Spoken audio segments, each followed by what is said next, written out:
सदगुरु स्वामी टेऊराम जी महाराज कल खेती की संभाल करने गए तो वहाँ देखकर हैरान हो गए कि टहलराम जी बिल्कुल सही कहते हैं।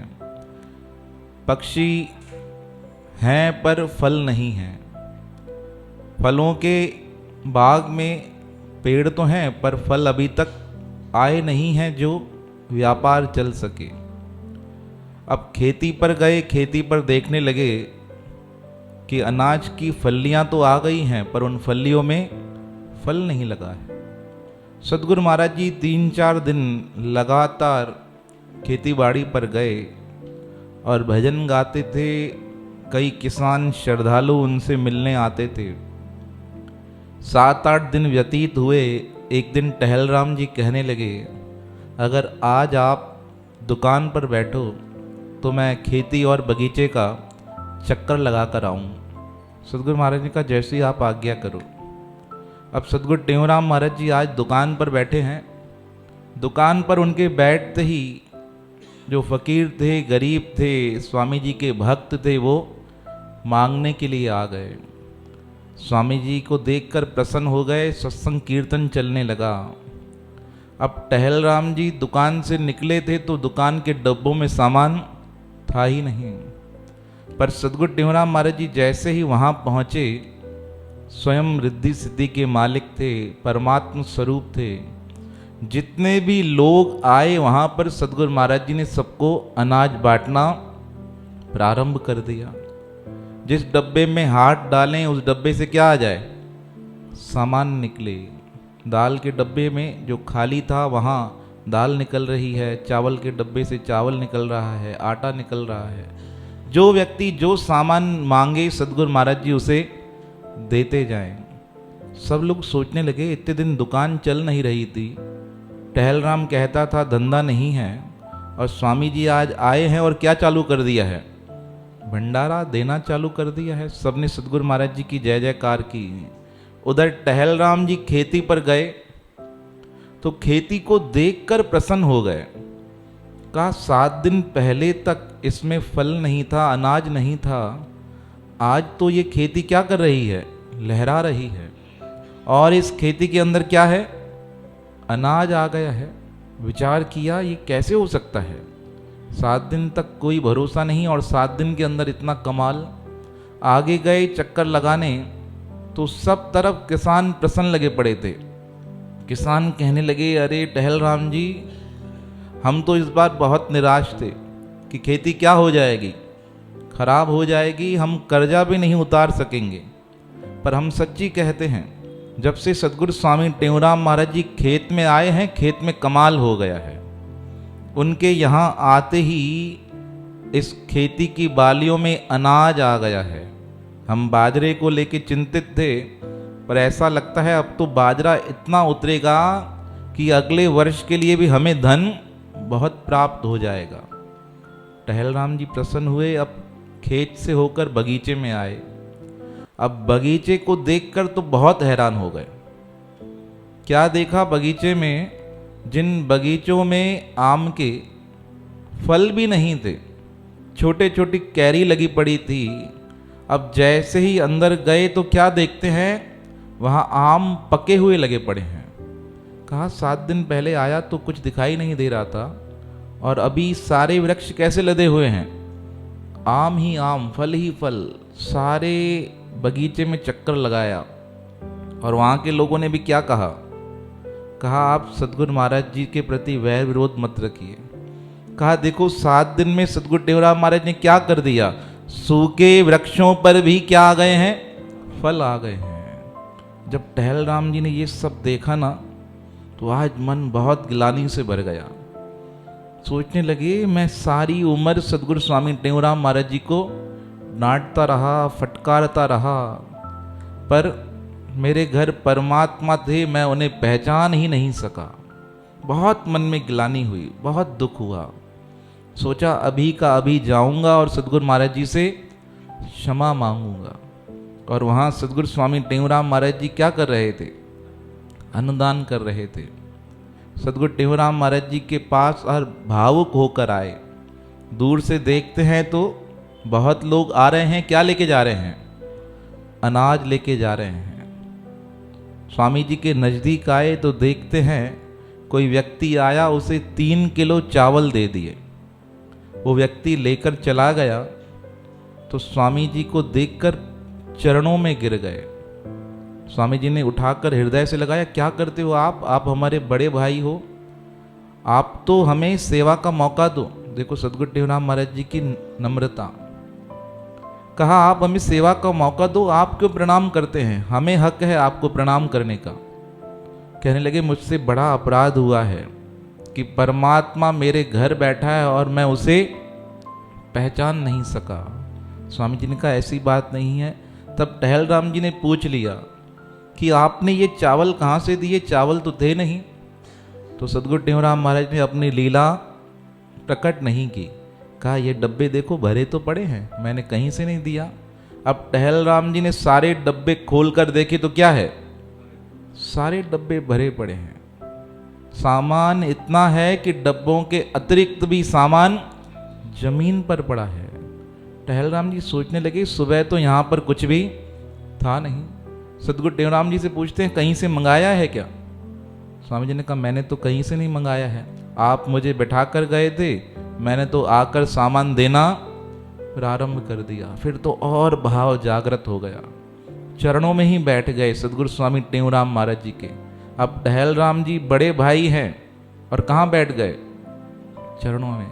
अब सदगुरु स्वामी टेहराम महाराज ने वो चौकी हटाई, स्वामी जी भी नीचे बैठ गए। टहल राम जी कहते हैं मुझे अब दीक्षा दो, नाम दो कि मेरा भी कल्याण हो जाए।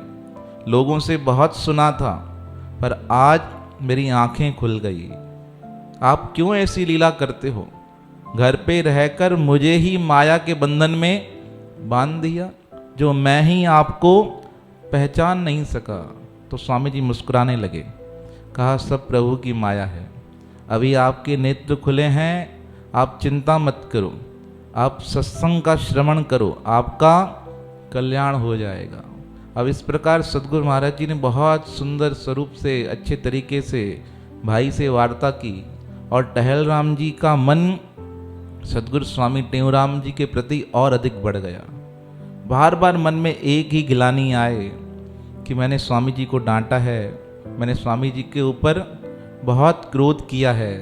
स्वामी जी का हाथ पकड़कर कहने लगे, क्या भाइयों की वार्ता रही होगी।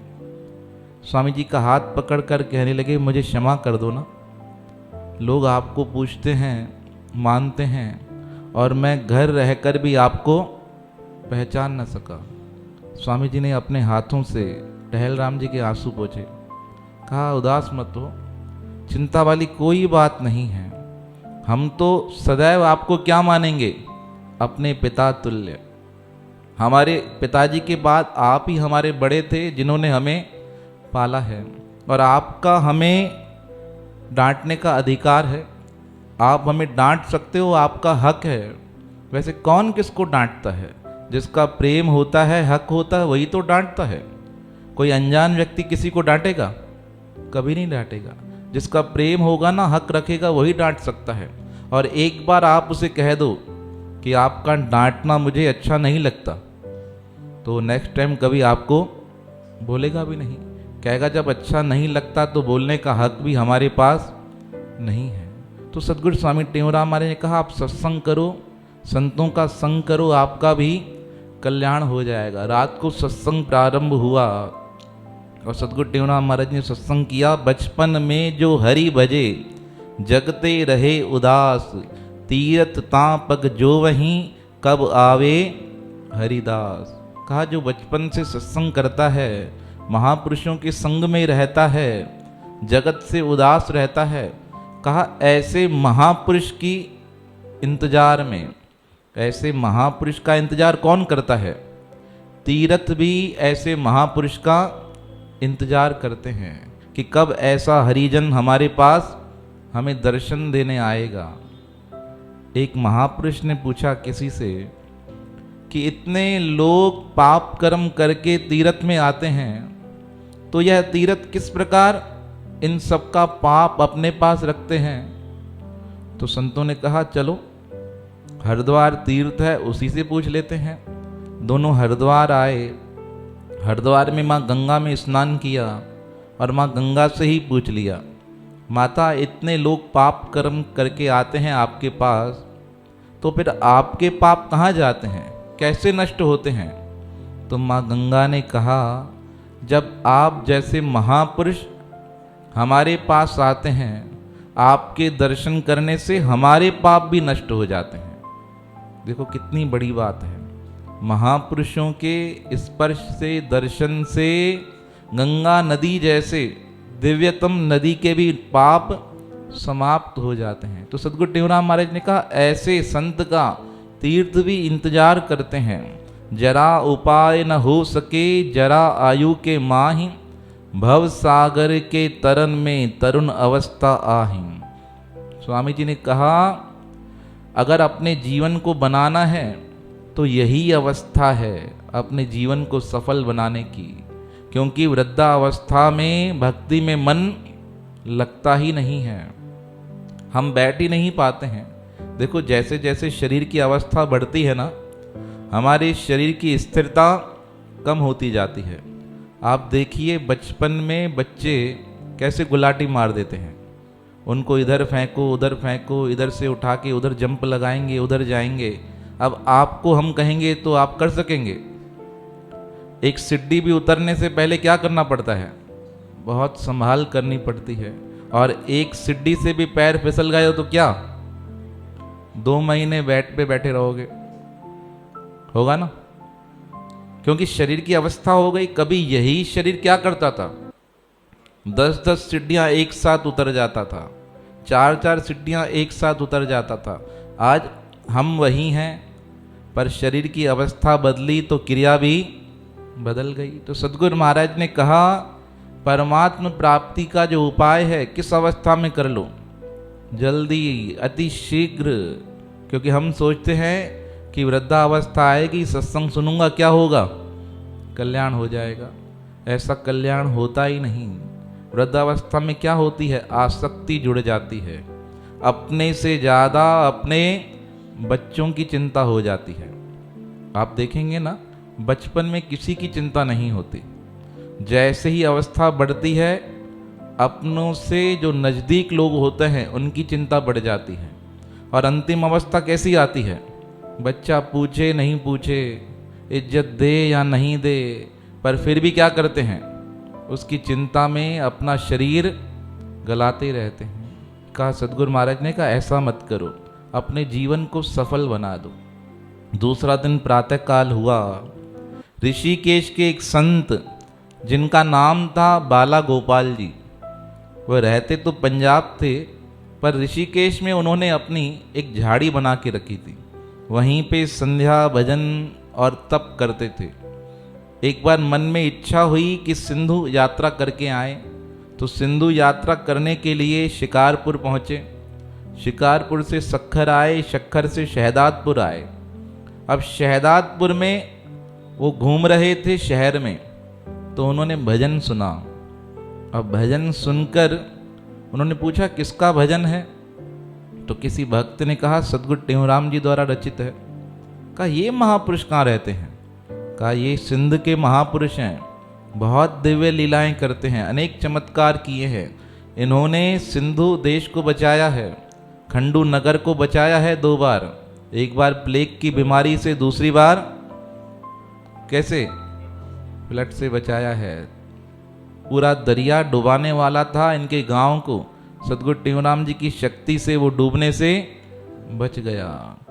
तो अब बाला गोपाल जी ने कहा, ऐसे संत के दर्शन करने चाहिए। कहा, ये सुनकर बाला गोपाल जी आ गए सदगुरु टेहराम जी के पास खंडू में। स्वामी जी ने देखा और बहुत दिव्य थे, छोटी अवस्था थी। एक रात पहले स्वामी जी ने सत्संग किया, किसके ऊपर? भाई छोटी अवस्था में क्या करो, परमात्मा का भजन करो। और संतों महापुरुषों का संग क्या करता है, पाप का निवारण कर देता है। और दूसरे दिन सत्संग समाप्त हुआ, कौन आ गया? बाला गोपाल जी। अब स्वामी जी देखकर प्रसन्न हो गए, ऐसी दिव्य विभूति। स्वामी जी मिले, पूछा कहाँ से आ रहे हैं? कहा, महाराज जी पंजाब में जन्म है, रहते कहाँ हैं? ऋषिकेश उत्तराखंड। तो स्वामी जी तो प्रसन्न हो गए, कहा बहुत दिव्य महापुरुष, इतना दूर से चलकर आए हैं, कहाँ ऋषिकेश, कहाँ सिंध, कितना बड़ा गैप रहा होगा, कितनी दूरी चलकर पैदल चलकर आए थे। स्वामी जी ने आसन दिया, बिठाया उनको अपने पास, कुछ दिन रहे वहाँ पर। रात्रि को सत्संग हुआ, सत्संग की तैयारी चल रही थी और स्वामी आसूराम जी आ गए। स्वामी आसूराम जी को देखकर सद्गुरु टेवराम जी ने बताया बाला गोपाल जी को कि हमारे गुरुजी हैं, इनसे हमने दीक्षा ली है। लगता है कोई पूर्व जन्म का सद्भाग्य है जो प्रातःकाल संतों के दर्शन मिले हैं और रात्रि में गुरुजी के दर्शन मिले हैं। और कैसे आए हैं? अपने आप सेवक सदन स्वामी आगमनु, मंगल मूल अमंगल दमनु। स्वामी जी ने कहा सेवक के सदन में परमात्मा आ जाएं, गुरु आ जाएं, भगवान आ जाएं और भक्त आ जाएं तो क्या है? कहा यह मंगल की निशानी है और अमंगल का क्या हो जाता है? समाप्त हो जाता है, दमन हो जाता है। अब स्वामी आसूराम जी ने सत्संग किया और स्वामी आसूराम जी फारसी भाषा के बहुत बड़े विद्वान थे, बहुत अच्छे नहीं, बहुत हद से ज़्यादा अच्छे। उन्होंने जितने भी पद बनाए सब फारसी में बनाए। तब स्वामी आसूराम जी ने कहा जनाबा जनाबदे वरन बिस्तानंद अजल, खुद त मुनसिफ बाश हाफिज, इनको या आन को, अपना प्रण भगवत भजन में व शरीर परोपकार में धर्म में लगा दो। अपने प्राण कहाँ लगा दो? भगवान के भजन में और प्रभु की भक्ति में, क्योंकि एक ना एक दिन काल सबको मार के खा जाएगा। इसलिए जितना हो सके उतना समय प्रभु भक्ति में लगाओ। और गाते हुए कहने लगे जे चाही मुक्ति मिलात, गालियों चवई चार, हिक अहिद जो अलस्त जो, सो प्रियन सां पार, ब्यो मौत के याद कर मना कीन विसार, त्यों अवगुण ॾिस जय पंहिंजा ॿियनि जा कीन विचार, चौथों जेके चङायूं करी से दिल तां छॾे ढार, त आंसू आखिरकार जन्म तो सफलो थिए। स्वामी आसूराम जी ने कहा अगर कल्याण चाहते हो ना, चार चीज करो। एक, परमात्मा से प्रेम करो। दूसरा, अपनी मौत को याद रखो। तीसरा, अपने अवगुण देखो, दूसरे के अवगुण मत देखो। चौथी क्या थी? जो आप भलाई के काम करो उसे भूल जाओ। इससे क्या होगा? परमात्मा प्रसन्न होता है। और हम क्या करते हैं? अवगुण किसके देखते हैं? दूसरे के। और अपने क्या देखते हैं? अपने गुण। और भलाई करते हैं तो क्या करते हैं? उसको गा गा कर बताते हैं कि मैंने ये किया है, मैंने ये किया है। और भूल से गलत काम हो जाए तो क्या करते हैं? या तो मानते नहीं हैं, या पब्लिक में आ जाए तो दूसरे के मत्थे मढ़ देते हैं कि मेरे से नहीं होगी, मैं कर ही नहीं सकता हूँ। किसने किया होगा? उसने किया होगा। तो स्वामी आसूराम जी ने कहा ऐसा नहीं, जीवन बनाना है ना तो क्या करो? अपने आप को संभालो। ये चार चीज़ें जीवन में उतरा लो, अपना लो। उसके बाद सदगुरु स्वामी टेवराम महाराज जी ने सत्संग किया। आज गुरु समीप बैठे हैं और गुरु महिमा करते हुए सदगुरु टेवराम जी कहने लगे ईश्वर ते गुर में अधिक, धारे भक्ति सुजान, बिन गुर भक्त प्रवीण हो लहे न आत्म ज्ञान। कहा गुरु के बिना आत्मज्ञान की प्राप्ति नहीं होगी। और श्रद्धावान शिष्य क्या करे? पर भगवान से कम गुरु को कभी भी नहीं माने, क्योंकि भगवान से भी ऊपर कौन है? गुरु है। शास्त्र का प्रमाण दिया श्वेता श्वेतक्षरो उपनिषद का, यस्य देवो परा भक्तिर यथा देवे तथा गुरु, तस्यैते कथिता ही अर्था प्रकाशन्ते महात्मन। क्या भगवान से भी बढ़कर शिष्य गुरु के प्रति कैसा रखे? प्रेम भाव और विश्वास रखे। ब्रह्म विचार का जो साधक है, जिसके मन में इच्छा है, ब्रह्म की कामना है, वो गुरु के प्रति निष्ठावान रहे। स्वामी जी ने कहा गोविंद के किए जीव जात है रसातल को, गुरु उपदेश सो तो छूटे यम फंद ते, गोविंद के किए जीव वश परे करमन के, गुरु के निवारे सो फिरत है स्वच्छंद ते। गोविंद के किए जीव डूबत भव सागर में, सुंदर कहत गुरु काडे दुख द्वंद ते। और हूँ कहालु कुछ मुख ते कहूँ बयान बनाए, गुरु की तो महिमा अधिक है गोविंद ते। श्री सुंदरदास जी का पद गाकर सदगुरु महाराज कहने लगे गुरु की महिमा इतनी है। तब एक बहुत सुंदर प्रसंग बताया। कहा एक जाट था, वो बकरियां चराता था। अब एक दिन शादी हुई उसकी। धर्मपत्नी बड़ी सुशील और ज्ञानवान थी। धर्मपत्नी ने पूछा आपने गुरु किया है? कहा ये कौन सी मुसीबत है? कहा गुरु नहीं किया, मुझे आपसे बात नहीं करनी। अरे कहा शादी से पहले बताती। कहा वो तो मेरे माता पिता ने करा दी शादी आपसे, अब जब तक गुरु नहीं करोगे मैं आपसे बात नहीं करूँगी। अब बेचारा सीधा सादा बकरियां चराने वाला था। कहा ये गुरु मिलता कहाँ है? कहा जाओ प्रातःकाल बकरियां चराने, मन में भाव रखना कि कोई संत महापुरुष मिल जाए तो क्या होगा, उससे दीक्षा ले लेना, उसे गुरु बना लेना। अब मन में सच्चा भाव रखकर निकला बकरियां लेकर। घरवाली ने कहा था क्या करना, गुरु बना लेना। अब मन में भाव पक्का था, इंतजार करने लगा कोई मिल जाए। तो क्या देखता एक संत महापुरुष गुजर रहे थे। कपड़ों से पहचान गया कि ये तो महापुरुष हैं। उनके पास गया, प्रणाम किया। कहा महाराज जी मुझे आपको गुरु बनाना है। अब उसकी वेशभूषा देखकर संत जी समझ गए क्या है बेचारा, बहुत सीधा साधा है, गंवार है। पूछने लगे किसने बोला है? कहा महाराज धर्मपत्नी ने बोला है। कहा पर ऐसे गुरु थोड़ी बनाते हैं। कहा महाराज जी नाम दे दो, नहीं तो समझ जाओ।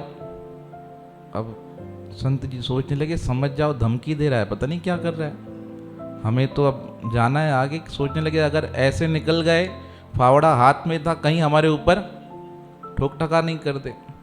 कहा महाराज जी दीक्षा दे दो। धर्मपत्नी ने कहा है हम सच्चे भक्त हैं किसके? अपनी धर्मपत्नी के। उसने कहा है दीक्षा ले लो। अब संत जी ने कहा बेचारा बहुत सीधा है। कहा दीक्षा तो देंगे पर दो नियम हैं। कहा क्या महाराज जी? कहा एक तो नाम जप करना, दूसरा मन के कहने पर मत चलना। कहा महाराज जी बस दो नियम? कहा हाँ बस दो नियम, भगवान मिल जाएगा और धर्मपत्नी से भी मिला देना। कहा महाराज जी ये तो बड़ा सरल उपाय है, दीक्षा दो हमें। अब संत जी ने पेड़ के नीचे बिठाया, उसे दीक्षा दी। क्या कहा? राम राम कहते जाओ। अब संत जी ने दीक्षा दे दी, दूसरा नियम बता दिया, मन के कहने पर मत चलना। संत जी चले गए वहाँ से। महात्मा जी ने सोचा पिंड छूटा, कहीं पकड़ लेता तो क्या करता, हमें ही भगवान से मिला देता। अब दीक्षा देकर जैसे ही जाने लगे तो गडरी ने क्या कहा, बकरी चराने वाले ने कहा महाराज जी दक्षिणा ले जाओ। अब सोचने लगे क्या दक्षिणा में देगा? कहा महाराज जी 2 बकरी ले जाओ। संत जी ने कहा बेटा हम खुद ही सारा दिन भटकते रहते हैं और हमारे गले में क्या बांध रहे हो, क्या करेंगे बकरियों का, हमें आवश्यकता पड़ेगी तो बाद में आकर ले जाएंगे। कहा महाराज जी जैसी आपकी आज्ञा। अब नदी के किनारे आ गया। नदी के किनारे आके बैठ गया, खड़ा हो गया थोड़ी देर बैठ जाए फिर खड़ा हो जाए। तो ऐसे करते करते दिन होने लगा, 11 बज गए और नदी के पास आकर खड़ा होकर ध्यान करने लगा। क्या करने लगा? राम राम राम राम राम राम करते करते 12 बजे मन में इच्छा हुई मुझे क्या करना है, खाना खाना है, भूख लगी है।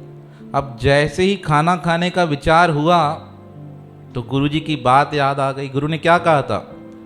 मन की बात नहीं मानना। कहा खाना नहीं खाऊंगा। अब बिना खाना खाए तो पेट में क्या हुआ, दर्द होने लगा, पर नहीं, कहा खाना नहीं खाना है। अब थोड़ी देर बाद प्यास लगी तो सोचा पानी पीऊं। पानी पीने के लिए जैसे ही तत्पर हुआ तो मन ने क्या कहा, मन का कहना नहीं मानना है, गुरुजी मना किया है, पानी भी नहीं पिया। शाम का समय हो गया। कहा भाई घरवाली इंतजार करती होगी, मुझे कहाँ जाना है, घर जाना है। ऐसा सोचकर जैसे ही जाने को तैयार हुआ तो गुरुजी की बात याद आ गई कि मन का कहना नहीं मानना है। अब धर्म पत्नी का भी विचार भी त्याग दिया। देखो, त्यागना पड़ेगा सारे विचार, तभी परमात्मा मिलेंगे। प्रकाश लाल जी चाहो सतनाम सा की, हाँ, बड़ी भी प्रेम सा जाओ। हाँ, बिना विचार त्याग किए भगवान नहीं मिलेंगे। तो अब उन्होंने विचार किया कि जाना है पर जाना ठीक नहीं है। बैठ गए। अब प्यास लगी थी, सुबह से लेकर पानी पिया नहीं। वहाँ पर इंद्र का सिंहासन डोलने लगा, सिर्फ एक दिन के अंदर। देखो, हम सुनते आए हैं ना, बहुत तपस्या करनी पड़ती है। नहीं, अगर आप सच्चे भाव से करोगे तो एक दिन में कल्याण हो जाएगा। अब इंद्र का सिंहासन डोला। कहा कौन तपस्या कर रहा है? तो किसी ने कहा महाराज जी, एक बकरी चराने वाला है, पानी पिया नहीं है, भगवान का इंतजार कर रहा है। तो इंद्र ने क्या कहा? तपस्या तोड़ाओ इसकी। अगर इसकी तपस्या नहीं टूटी, मर गया तो कहाँ आ जाएगा? सीधा स्वर्ग, और स्वर्ग में सीधा हमारे सिंहासन पर। देखो, कुर्सियों का चक्कर बहुत बड़ा है। देवता लोग भी क्या करते हैं? डरते हैं कि हमारी कुर्सी नहीं चली जाए, दूसरे के हाथ नहीं चली जाए, सबको डर है। तो अब इंद्र ने क्या किया? मेघ को बुलाया, बरसात को। कहा बरसात करो, इसे पानी पिलाओ।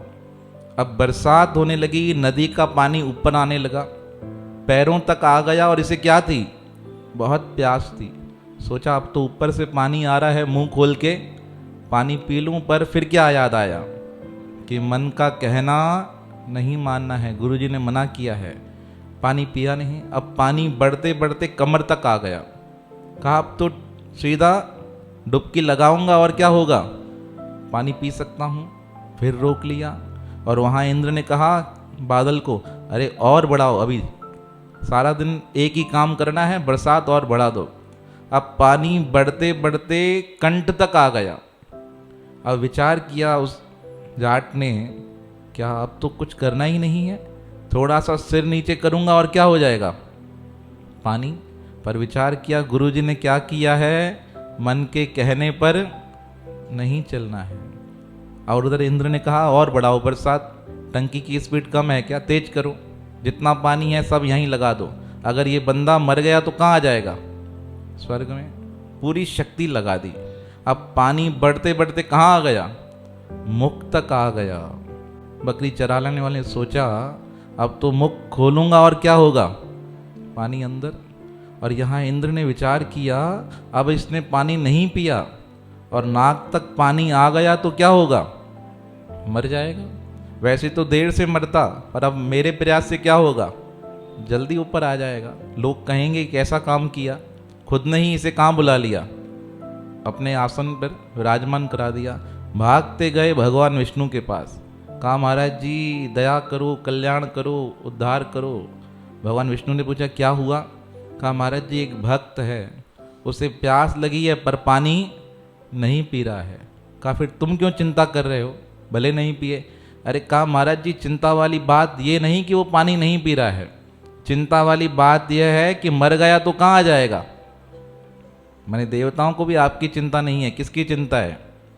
अपने पद की चिंता है। हम तो साधारण लोग हैं। सुर नर मुनिजन सबकी यह रीति, स्वार्थ लाग करें सब प्रीति। कहा प्रेम जब करते हैं सब किस लिए? सब अपने स्वार्थ के अनुसार। तो भगवान ने कहा क्या करना है? कहा महाराज जी चलो दर्शन दो उसे। भगवान ने कहा चलो। अब भगवान आ गए उसे दर्शन देने। भगवान ने आते ही जल समाप्त कर दिया, हटा दिया। उसकी आंखें बंद हैं। भगवान ने कहा नेत्र खोलो, हम भगवान हैं, आ गए हैं। तो नेत्र फिर भी बंद। भगवान ने कहा हम भगवान हैं, आ गए हैं, दर्शन कर लो। नेत्र खुले तो पूछने का आप कौन से भगवान हैं? अरे कहा गुरुजी ने जो आपको दीक्षा दी थी ना कि हमारा नाम जपो हम आएंगे, हम वही भगवान हैं। कहा मैं आपको जानता ही नहीं हूँ। कहा भाई कौन जानता है? कहा मेरे गुरुजी कहेंगे कि यह भगवान है तभी आपको भगवान मानेंगे। भगवान ने कहा ये अजीब बंदा है, लोग तरसते हमारे दर्शन को और हम आए हैं तो क्या बोल रहा है, हमें मानना ही नहीं है। अब भगवान ने कहा इसके गुरुजी कहाँ हैं? इंद्र को पूछा। कहा महाराज जी मुझे क्या पता, मैं तो सुबह से लेके क्या कर रहा हूँ, बरसात कर रहा हूँ। एक काम में अटका था, उससे मन हटेगा तो दूसरी तरफ ध्यान जाएगा। आज स्वर्ग की अप्सराओं पर भी ध्यान नहीं गया है। कहा किस लिए? कहा चिंता थी कहीं ऊपर आके मेरे सिंहासन पर ना बैठ जाए। इंद्र ने कहा तुम शांत बैठो, तुमको सारा दिन किसकी चिंता होती है? अपनी चिंता होती है। अब भगवान विष्णु ने सोचा इसने पानी पिया नहीं है, भक्त है बेचारा, क्या करूं, कहाँ है इसके गुरुजी? तब एक संत का भेष बना लिया और भेष बनाकर वहाँ पहुँचे जहाँ इसके गुरुजी सत्संग कर रहे थे। सत्संग समाप्त हुआ, भगवान ने देखा संत तो बड़े दिव्य हैं। इनके पास आकर कहने लगे महाराज जी, कल आपने कोई भक्त बनाया था क्या आज के दिन में? तो संत जी ने विचार किया कौन सा भक्त बनाया था, किसको नाम दिया था? तो याद आ गया किसे दिया था? बकरी चराने वाले को। कहा महाराज जी हाँ दिया था नाम। कहा उसने तो बहुत तहलका मचा रखा है। कहा क्यों? कहा एक दिन बरसात पूरी चलती रही, बरसात समाप्त हो गई, अब हमें नीचे आना पड़ा है।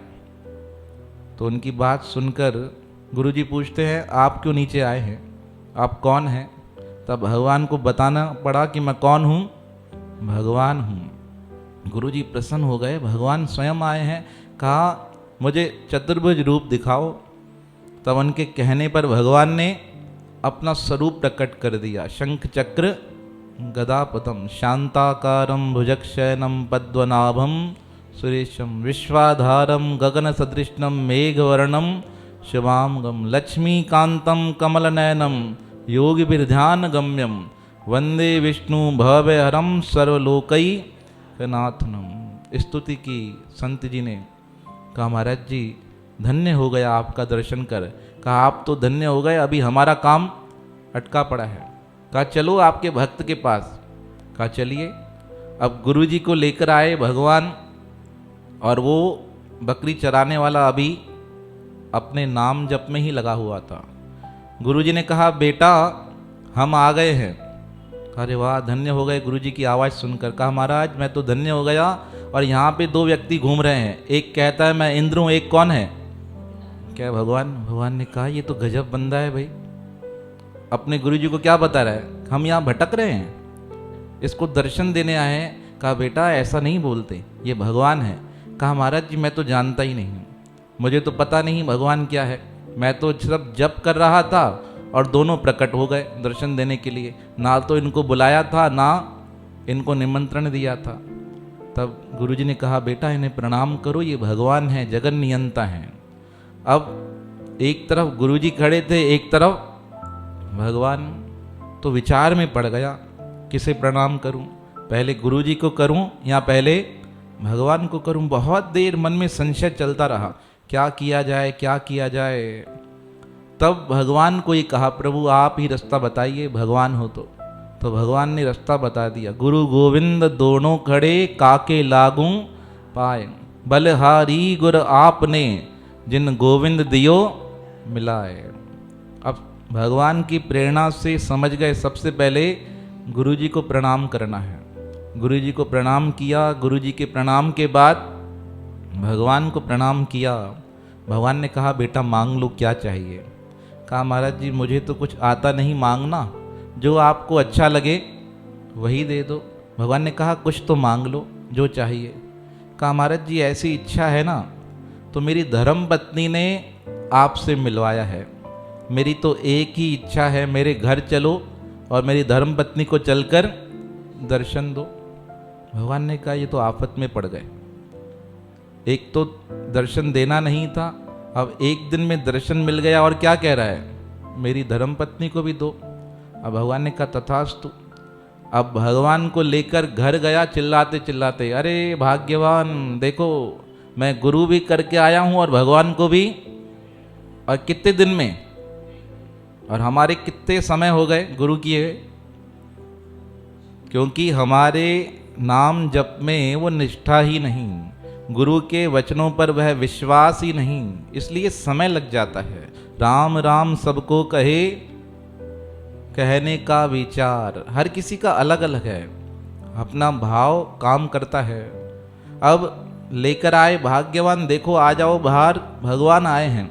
वो बाहर आई, देखकर प्रसन्न हो गई, गुरुजी को देखा, पूछा ये कौन है? भगवान ने अपना रूप छुपा रखा था ना, कहिए ये भगवान है। कहा ऐसा भगवान? कहा हमारे पास जो भगवान है वो कैसा है? शंख चक्र गदा पद्म। तो फिर बकरी चराने ने कहा महाराज जी वो रूप दिखाओ ना जो आपने मेरे को वहाँ दिखाया था। भगवान ने कहा गुरुजी को कैसा भक्त है, अब बार बार इसके चक्कर में क्या करने पड़ते हैं, चतुर्भुज लेना पड़ता है। अब बार बार किसी को बोलो ड्रेस चेंज करो तो क्या होगा? साधारण भगवान कैसे घूमते हैं? सब में भगवान है, किसी ना किसी रूप में मिल जाते हैं। कहा ये तो अजीब चक्कर है। भगवान को कहा भगवान बना दो, नहीं तो छोड़ेगा नहीं आपको। अब भगवान ने वो रूप बना दिया, दिखाया, दर्शन किया और वो प्रसन्न हो गया। अब घरवाली कहने लगी महाराज जी इतना दूर से चलकर आए हो तो भोजन खाकर जाओ। भगवान ने कहा मुझे कुछ नहीं चाहिए, तुम्हें जो चाहिए मुझसे वरदान में मांग सकते हो। कहा महाराज जी वरदान की बात है ना, तो एक ही वरदान दीजिए, हमारा मन सदैव भक्ति में जुड़ा रहे और गुरु ने जो हमारे ऊपर उपकार किया है वह गुरुदेव का उपकार सदैव हमें याद रहे। भगवान ने कहा और कुछ मांगो।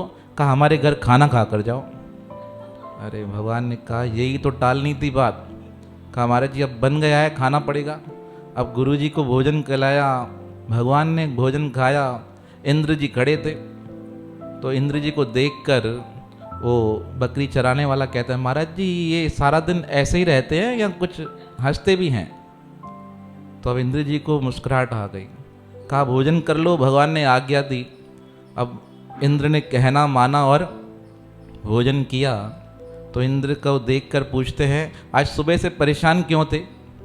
बकरी चराने वाला पूछता है। तो भगवान कहते हैं ऐसे चिंता हो गई तुम्हारी तप के कारण, अगर तुम तप करते करते मर जाते तो कहाँ पहुँच जाते? स्वर्ग। इसे चिंता हो गई कहीं मेरा सिंहासन ना ले ले। तब वो बकरी चराने वाला आंखों में आंसू भर कहने लगा महाराज जी मुझे कोई सा भी सिंहासन नहीं चाहिए, मुझे तो आपके चरणों में क्या चाहिए?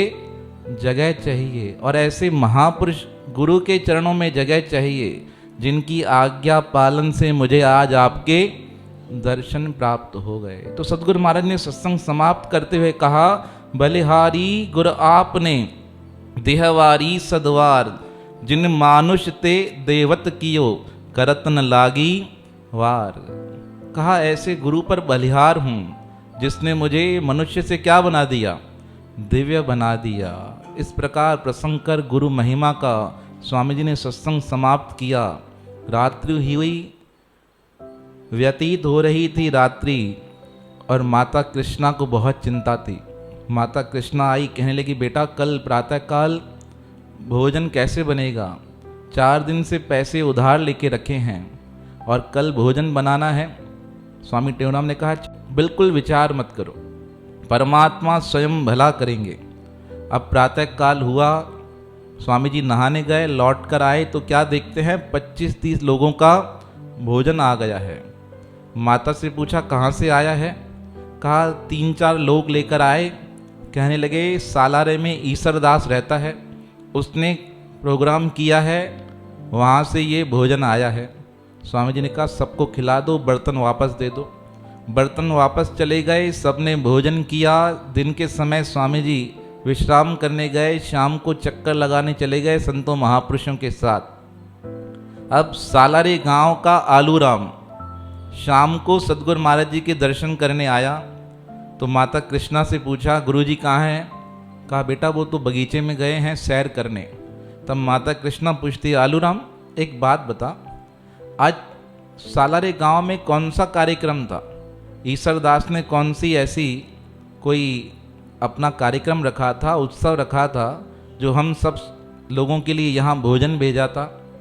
तो आलूराम कहता है माता जी सच कहें 4 दिन से ईसरदास शहर में है ही नहीं।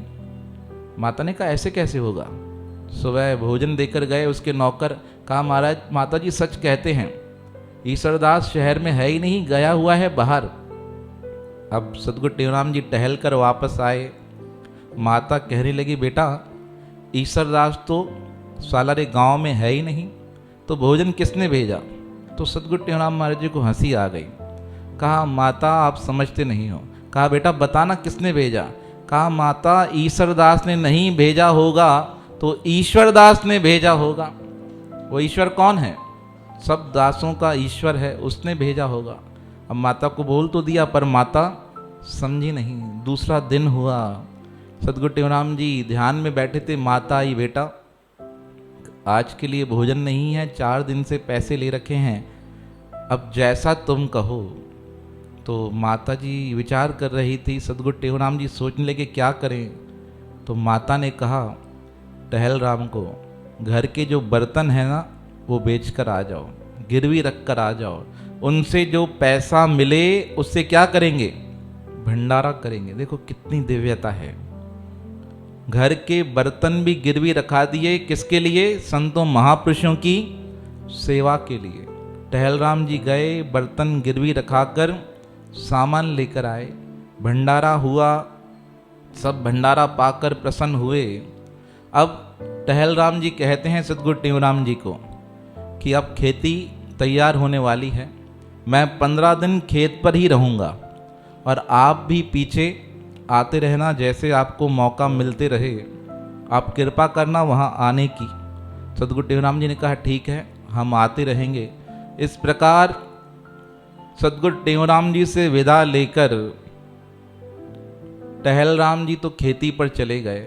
स्वामी जी का सत्संग होता रहा, संत महापुरुष आते रहे। संतों महापुरुष ने विदा ली। बाबा बाला गोपाल दास था, वो सदगुरु टेवराम जी के पास आकर कहने लगे महाराज जी अब हमें विदा दो।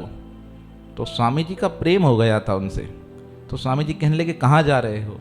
कहा महाराज जी पास में एक कुआं है, उस कुएं के पास में एक बड़ का पेड़ है, उस बड़ के पेड़ के नज़दीक बहुत सुंदर निवास बनाया है, बना हुआ था झोंपड़ी प्रकार से, और वहाँ रहकर बहुत आनंद आता है। तो स्वामी जी कहने लगे वो जगह बहुत अच्छी है। तो पूछने लगा महाराज जी आपको कैसे पता? स्वामी जी ने कहा हम भी वहाँ पर बहुत रहकर आए हैं, वो स्थान बहुत अच्छा है। कहा महाराज जी अब आज्ञा दो मैं वहाँ जाऊँ। आज्ञा लेकर वहाँ आ गए। सदगुरु टेवराम महाराज जी इस प्रकार जीवन व्यतीत कर रहे थे। कुछ दिन गुजरे और टहल राम जी आए प्रसन्न होकर और आकर कहने लगे इस बार 10,000 रुपए का फायदा हुआ है। घर वाले सारे प्रसन्न हो गए। 10,000 रुपये फायदा। स्वामी जी पूछने क्या किया है? कहा महाराज कपास सारी बेच दी, अनाज बहुत सारा हुआ था, 50-60 मन अनाज रख दिया है, परिवार में काम आएगा, बाकी सारा अनाज बेच दिया है। स्वामी जी ने पूछे फायदा हुआ कैसा? कहा महाराज जी आज से कुछ समय पहले कपास का जो मूल्य था 5 रुपये मन था, पर पता नहीं भगवान ने कैसी कृपा की, अचानक से कपास का मूल्य 25 रुपया मन बढ़ गया। कितना फर्क पड़ गया? 20 रुपये का एक मन पे फायदा। कहा महाराज जी लीला हुई, आपकी कृपा हुई है, कपास का मूल्य बढ़ गया, कर्जा भी चुका दिया है, जिनको पैसे देने थे उनको पैसे भी दे दिए हैं, खर्चा भी दे दिया है, उसके बाद भी हाथ में 4,000 रुपये बचे पड़े हैं। स्वामी जी ने कहा बहुत अच्छी बात है, ये पैसे रख लो, घर परिवार में काम आएंगे। तब स्वामी जी कहने लगे अब तो तुम खुश हो ना, अब तो हम जा सकते हैं यात्रा करने। कहने लगे महाराज जी आप मालिक हो, जैसा आपको उचित लगे। स्वामी जी ने कहा अब हमें आज्ञा दो, हम थोड़ा समय क्या करके आते हैं? यात्रा करके आते हैं। अब टहल राम जी को देखकर स्वामी जी कहने लगे भक्ति में मन लगाना। अब व्यापारी का मन कहाँ लगता है? व्यापार में। कहा महाराज जी फायदा हो गया है, एक बात कहें? अब थे तो बड़े भाई। स्वामी जी ने कहा कहो। कहा महाराज जी 4,000 का फायदा हुआ तो मन बदल गया हमारा।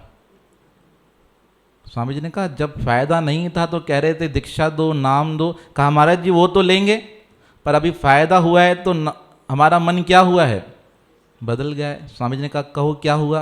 कहा महाराज जी कल ठाकुराम आया था, कह रहा था पास में एक क्या लगे हैं, खरबूजों की बेल लगी हुई है, 1100 में पूरी बेल मिल रही है, पूरा खेत मिल रहा है, 2-3 महीने काम करेंगे बहुत क्या होगा? फायदा पड़ जाएगा। स्वामी जी हंसने लग गए। व्यापारी का मन कहाँ लगता है? व्यापार में। स्वामी जी ने कहा संभाल से काम करना, हम तो यही कह रहे हैं, अब खेती को भी बेच डालो और बगीचे को भी बेच डालो। कहा महाराज जी थोड़ा समय निकाल कर बाद में बेच देंगे। स्वामी जी ने कहा जो करना है करो, पर अब हमें क्या दो, छुट्टी दो। तो टहल राम जी कहते हैं महाराज जी 2 महीने आप चक्कर लगा कर आओ, जब तक आप आओगे खरबूजे भी पककर तैयार हो जाएंगे। उस समय थोड़ा काम होगा, वो काम हो जाएगा, उसके बाद आप जहाँ जाना चाहो आपको छुट्टी है, आप जा सकते हैं। स्वामी जी ने कहा ये परिवार वाले कभी छुट्टी देने को तैयार होते ही नहीं। स्वामी जी ने कहा ठीक है अभी तो हम जाते हैं यात्रा करने। अब स्वामी जी यात्रा की और आगे बढ़ेंगे, और सदगुरु महाराज जी का चमत्कार देखकर टहल राम जी के मन पर क्या हुआ, परिवर्तित हो चुका था। जहाँ कुछ भी नहीं था वहाँ सदगुरु स्वामी टेवराम जी की कृपा से कितने का फायदा हो गया, 10,000 रुपये का। जहाँ खेतों में बलियाँ नहीं थी, कपास में रुई नहीं थी और पेड़ों पर फल नहीं थे, सिर्फ 7-8 दिन जाने से सदगुरु महाराज ने क्या किया, सारा नक्शा ही बदल दिया। तो गुरु जी क्या करते हैं, सूखे जीवन में बहारी ला देते हैं। कैसे गुरुदेव? सदगुरु स्वामी टेवराम जैसे, जिनकी सन्निधि में हम बैठे हैं। अब आगे की यात्रा चलेगी। सदगुरु महाराज ने किस प्रकार धर्म का प्रचार किया, कहाँ कहाँ गए, उसका विस्तार से आगे वर्णन किया जाएगा। बोल सदगुरुदेव भगवान की।